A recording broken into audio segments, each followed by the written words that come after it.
Good evening, everyone. In our polity series, we were studying constitutional bodies in India. So already we had covered Election Commission, UPSC, State Public Service Commission, then Finance Commission. Today we will see National Commission for SC, National Commission for STs और एक और National Commission for BC, backward classes.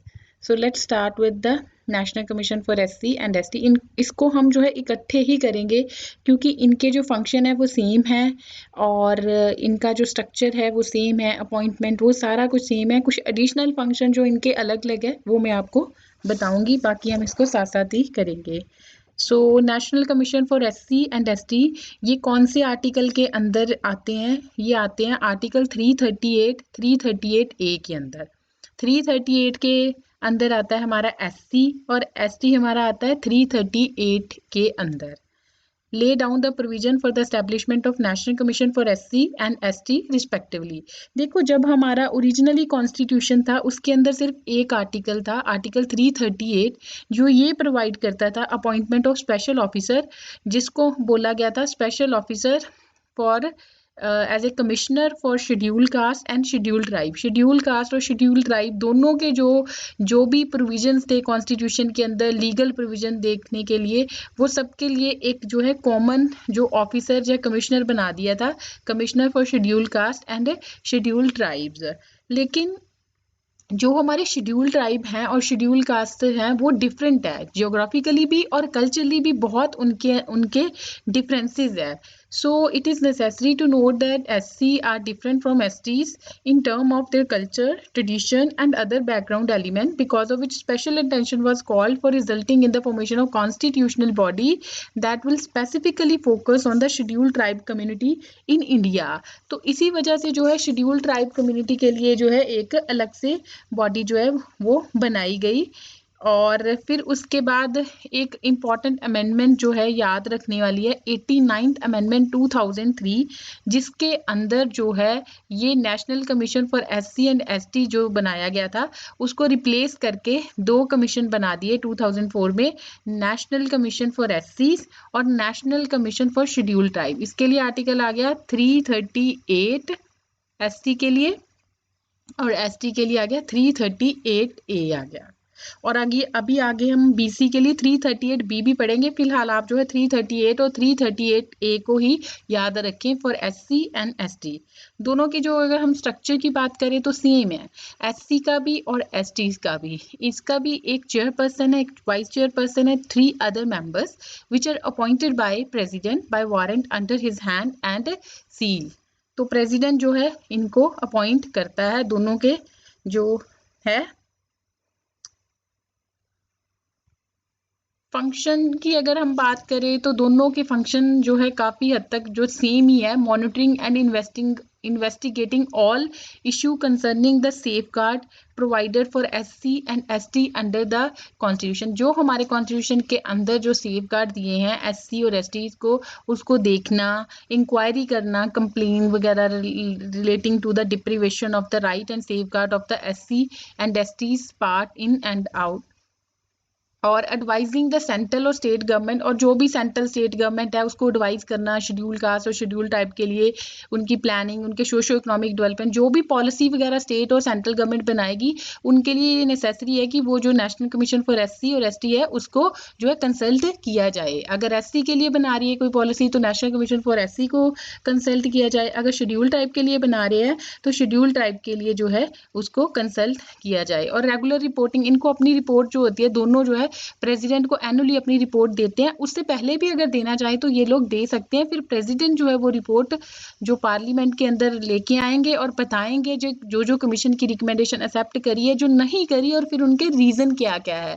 अगर ये commission जो है SC और ST के लिए अगर किसी स्टेट, जो पर्टिकुलर स्टेट के लिए जो कुछ रिकमेंडेशन देते हैं तो वो फिर respective governor of the state जो है उसको प्रेसिडेंट आगे सौंप देंगे और फिर वो अपनी रिस्पेक्टिव स्टेट लेजिस्लेचर के अंदर उसको लेके आएंगे और बताएंगे क्या क्या उन्होंने जो है उसकी रिकमेंडेशन को एक्सेप्ट किया, किसी को नहीं किया, वो सारी बातें जो है ये करते हैं.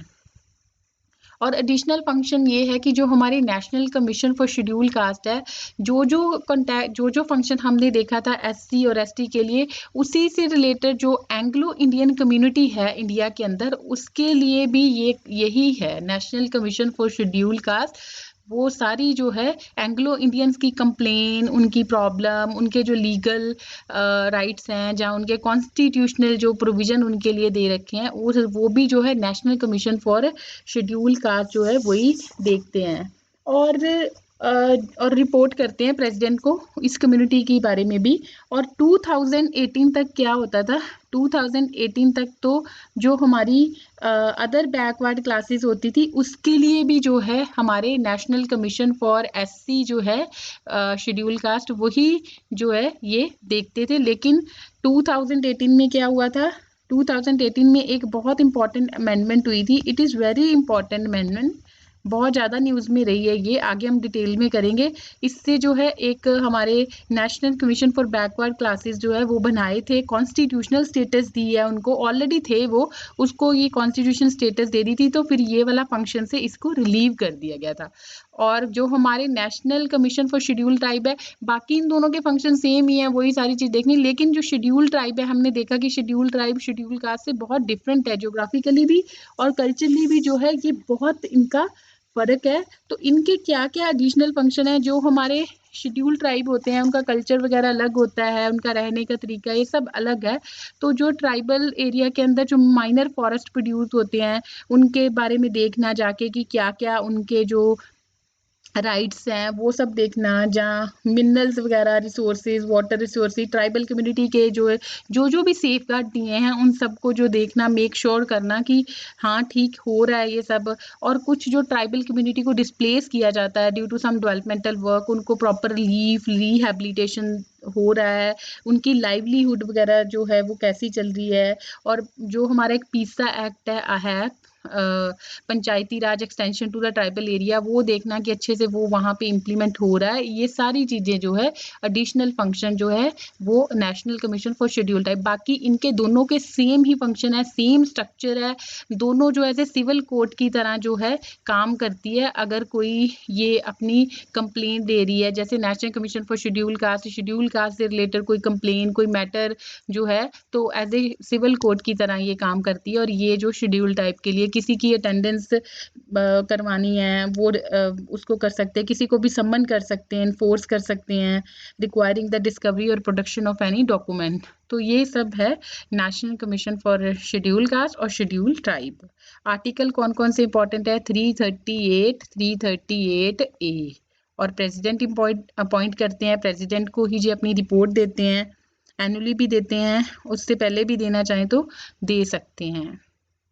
तो it's all about the national commission for schedule caste और schedule caste. Next is national commission for backward classes. National commission for backward classes जो है, इनको अब कॉन्स्टिट्यूशनल स्टेटस जो है वो दे दी गई है।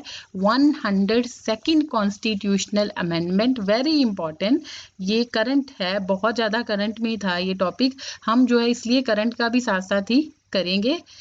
और 102nd Constitutional Amendment Act 2018 provides constitutional status to the National Commission for Backward Classes। देखो जो हमारे National Commission for Backward Classes है, ये 1993 में ये बॉडी बनी है, लेकिन at that time it was a statutory body। Now this status जो है, constitutional status ने जो है इनकी जो है पोजीशन जो है at par with National Commission for Scheduled Caste और Scheduled Type जो है वो कर दी है। It has the authority to examine complaint and welfare measures regarding socially and educationally backward classes. Previously, it was a statutory body under the Ministry of Social Justice and Empowerment. Two backward class commission were appointed in 1950 and 1970 under काका Kalekar and BP Mandal respectively। ये जो दो commissions थे वो बनाए गए थे। So these two backward classes commission जो है वो एस्टेब्लिश करे गए, काका केलकर के अंदर फर्स्ट और बीपी मंडल के अंदर सेकंड। फिर क्या हुआ था, इन 1992 इंदिरा साहनी केस में सुप्रीम कोर्ट ने गवर्नमेंट को बोला कि आप एक परमानेंट बॉडी क्रिएट करें to entertain, examine and recommend the inclusion and exclusion of various backward classes for the purpose of benefit and protection. उसकी ही डायरेक्शंस के अंदर जो उसको ध्यान में रखते हुए पार्लियामेंट ने पास किया national commission for backward classes act in 1993 and constituted the NCBC.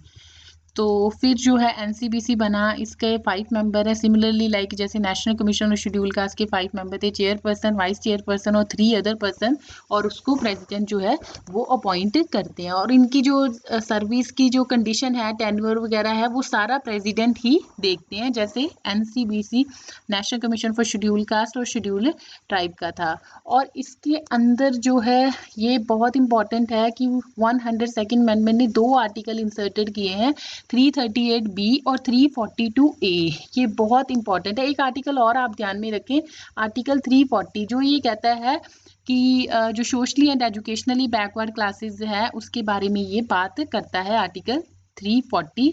और 338B जो है वो क्या कहता है, it provide authority to national commission for backward classes to examine complain and welfare measure regarding socially and educationally backward classes. और एक जो बहुत कंट्रोवर्शियल रहा ये वाला प्रोविजन, जिसके अंदर ये बोला गया कि जो हमारे प्रेसिडेंट है उसको ये एम्पावर करता है, ये वाला आर्टिकल 342A, कि जो प्रेसिडेंट है किसी की स्टेट के अंदर या यूनियन टेरिटरी के अंदर अगर कोई socially and educationally backward class को स्पेसिफाई करना है तो वो प्रेसिडेंट कर सकते हैं। He can do in consultation with the governor of the concern state. इसलिए इसका बहुत क्रिटिसिज्म हुआ कि जो स्टेट की जो पावर है उसको जो है वो जो है स्नैच कर रही है सेंट्रल गवर्नमेंट। तो ये वाला फिर जो है सुप्रीम कोर्ट के अंदर गया, सुप्रीम कोर्ट ने फिर इसको जो है इसका काफ़ी क्रिटिसिज्म हुआ। फिर उसके बाद क्या हुआ, फिर सेंट्रल गवर्नमेंट ने इसको जो है अनल कर दिया था। और फिर उसके बाद 105th अमेंडमेंट जो है उसके अंदर ये बोला गया था, इसने जो है फिर रिस्टोर किया जो स्टेट का राइट था to specify the backward classes, उसको जो है वो पार जो है रिस्टोर कर दी थी। 342 जो है उसने प्रेसिडेंट को दी, और इन्होंने जो फिर 105th अमेंडमेंट जो है उससे जो स्टेट की पार थी उसको रिस्टोर कर दिया था। और ये वाला अब जो इसको कॉन्स्टिट्यूशनल स्टेटस दे दी है तो इससे जो है इसकी पावर जो है वो बढ़ गई है। जैसे इसके पास एडिशनल फंक्शन भी आ जाते हैं, कोई ग्रीवियंस रिड्रेसल है जैसे बैकवर्ड क्लासेस का, वो सारा देखना। और फिर उसके बाद जो है ज़्यादा ट्रांसपेरेंसी आ जाएगी, क्योंकि अब क्या है, अगर स्टेट ने जैसे स्पेसिफाई किया कि कोई क्लास बैकवर्ड क्लासेस है, उसके अंदर जो है अगर कोई लिस्ट के अंदर कुछ डिलीशन करना है या एडिशन करना है तो पार्लियामेंट का जो है वो कंकरेंस लेना पड़ेगा। तो ये सारी चीज़ें जो है वो ऐड करी है कि ये सिर्फ ये नहीं कहता कि सिर्फ हम socially and educationally backward classes को जो पहले बोलते थे कि रिजर्वेशन दो, और भी जो सारी चीज़ें हैं डेवलपमेंट नीड्स है वो सारी जो है उसकी ध्यान में रखी जाए। So these are all important article. ये बाकी उनके जो भी फंक्शंस वगैरह है, investigate and monitor all the matters of socially and educationally backward classes under constitution, जैसे 340 आर्टिकल इम्पॉर्टेंट है to participate and advise actively on the socio-economic development of socially backward classes। annually अपनी president को report देनी है, working responsible for the protection. States वगैरह अगर कुछ बनाती है policy centre state regarding backward classes के लिए तो जो है इसकी कंसल्टेशन करनी चाहिए। वही सिमिलर जो है इसके पास भी जो है it has power of civil court while trying a suit in respect of the like जो भी मैटर जो है बैकवर्ड क्लासेस का है उसके regarding. So it's all about national commission for schedule cast, schedule tribe and OBC. ये 3 article important है, 338, 338A and 338B, और 102nd constitutional amendment and 342A article. This is very important, बहुत ज़्यादा news में है ये वाला। तो so if there is any query or question, you can find me always at Study Gyan on the following Facebook and Telegram link, and please don't forget to subscribe my channel Study Gyan. So see you tomorrow with the next